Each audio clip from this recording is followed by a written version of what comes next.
Okay, ang gusto kong mangyari, na pag kinabit mo to, diretso, no? Siyempre, ganun ang gusto natin mangyari, di ba? Diretso. Yeah, hindi yung nakaganito. Hindi pwede yan. Pagka kinabit mo yan, nakatagilid. Pagka ganito rin naman, nakatagilid. So, dapat, yung pinakagripo niya, pabagsak ng ganyan. Okay. So, ngayon, lintik na to. Nilagyan ko na ng teflon. So, kakabit ko to.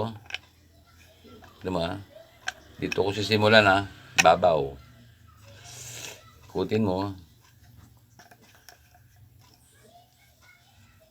Ano po siya? Sa akin nakaharap. Oh. Yan nangyari. Dapat dito yan. Baba. Biting ko.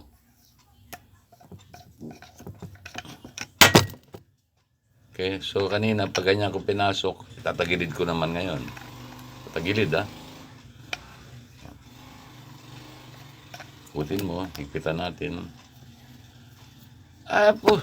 Doon pa din. Oh. Doon pa rin sa direction na yun napunta yung pinakabutas. Ulit.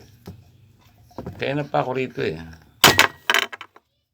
Okay, so dito naman sa taas. O dito. Kita saan eh? O, dito ko lalagay sa ibabaw. Okay. Ikutin ko. Dali. Okay, so. Ayan. Doon pa din. Ano to? Kaya na pa to. Tik na to. Dito naman. Sa baba ha? Sa baba. O, sa baba. Sa baba. Okay? Baka sakali. Ang problema, doon pa rin. Kumbaga, doon pa rin sa direksyon na yung nakaharap, nakatutok sa akin. Lahat sinubukan ko sa taas, sinubukan ko sa baba, sa gilid. Eh, doon pa rin eh. Sana man lang nagkaroon siya ng variation, nagkaroon man lang dapat lumisang pa ganyan, pa ganun. Di, doon pa rin nakaharap eh, lintik na to. Help!